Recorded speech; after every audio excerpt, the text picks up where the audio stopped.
Siddaramaiah speaking here. Congratulations. Karnataka ಮತ್ತು ತಮಿಳುನಾಡಿನ ರಾಜಕೀಯ ವಲಯದಲ್ಲಿ ಮಹತ್ವದ ಬೆಳವಣಿಗೆಯೊಂದು ನಡೆದಿದೆ. ತಮಿಳುನಾಡು ವಿಧಾನಸಭೆ ಚುನಾವಣೆಯಲ್ಲಿ ಭರ್ಜರಿ ಜಯ ಸಾಧಿಸಿ ಸರ್ಕಾರ ರಚನೆಗೆ ಸಜ್ಜಾಗಿರುವ ಸಿ ಜೋಸೆಫ್ ವಿಜಯ್ ಅವರಿಗೆ ಕರ್ನಾಟಕ ಮುಖ್ಯಮಂತ್ರಿ ಸಿದ್ದರಾಮಯ್ಯ ದೂರವಾಣಿ ಮೂಲಕ ಶುಭಾಶಯ ಕೋರಿದ್ದಾರೆ. ಇಂದು ಬೆಳಗ್ಗೆ ನಡೆದ ಈ ಮಾತುಕತೆ ರಾಜಕೀಯವಾಗಿ ಸಾಕಷ್ಟು ಮಹತ್ವ ಪಡೆದುಕೊಂಡಿದೆ.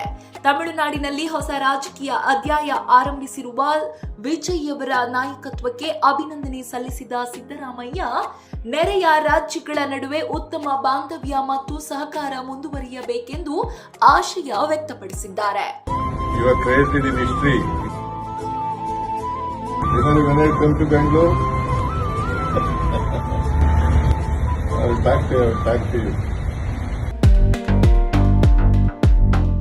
ಮಾತುಕತೆ ವೇಳೆ ಒಕ್ಕೂಟ ವ್ಯವಸ್ಥೆಯಲ್ಲಿ ರಾಜ್ಯಗಳ ನಡುವೆ ಉಂಟಾಗುವ ಸಮಸ್ಯೆಗಳನ್ನ ಪರಸ್ಪರ ಮಾತುಕತೆಯ ಮೂಲಕ ಸೌಹಾರ್ದಯುತವಾಗಿ ಬಗೆಹರಿಸಿಕೊಳ್ಳುವುದು ಅತ್ಯಗತ್ಯ ಎಂದು ಸಿದ್ದರಾಮಯ್ಯ ಹೇಳಿದ್ದಾರೆ ಎನ್ನಲಾಗಿದೆ. ವಿಶೇಷವಾಗಿ ಕರ್ನಾಟಕ ಮತ್ತು ತಮಿಳುನಾಡಿನ ನಡುವೆ ಹಲವು ದಶಕಗಳಿಂದ ಸೂಕ್ಷ್ಮ ವಿಚಾರವಾಗಿರುವ ಕಾವೇರಿ ನದಿ ನೀರು ಹಂಚಿಕೆ ವಿಷಯದಲ್ಲೂ ಸಂವಾದದ ಮೂಲಕ ಪರಿಹಾರ ಕಂಡುಕೊಳ್ಳುವ ಅಗತ್ಯವನ್ನ ಅವರು ಒತ್ತಿ ಹೇಳಿದ್ದಾರೆ.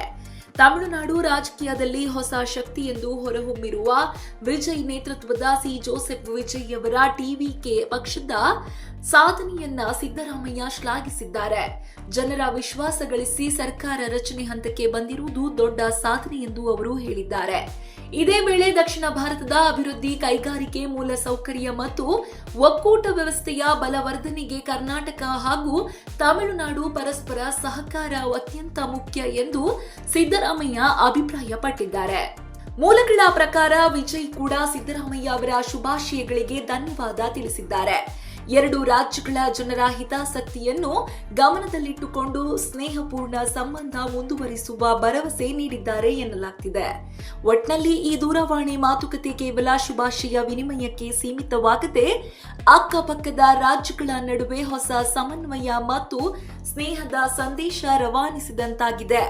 ರಾಜಕೀಯ ಭಿನ್ನಾಭಿಪ್ರಾಯಗಳಿದ್ದರೂ ಅಭಿವೃದ್ಧಿ ಮತ್ತು ಜನಹಿತದ ವಿಚಾರದಲ್ಲಿ ರಾಜ್ಯಗಳು ಕೈಜೋಡಿಸಬೇಕು ಎಂಬ ಸಂದೇಶವೇ ಈ ಮಾತುಕತೆಯ ಪ್ರಮುಖ ಅಂಶವಾಗಿದೆ. ಇದು ಈ ಹೊತ್ತಿನ ಅಪ್ಡೇಟ್ಸ್. ಇನ್ನಷ್ಟು ಸುದ್ದಿಗಳಿಗಾಗಿ ನೋಡ್ತಾ ಇರಿ Saptashwa TV. You have created in history.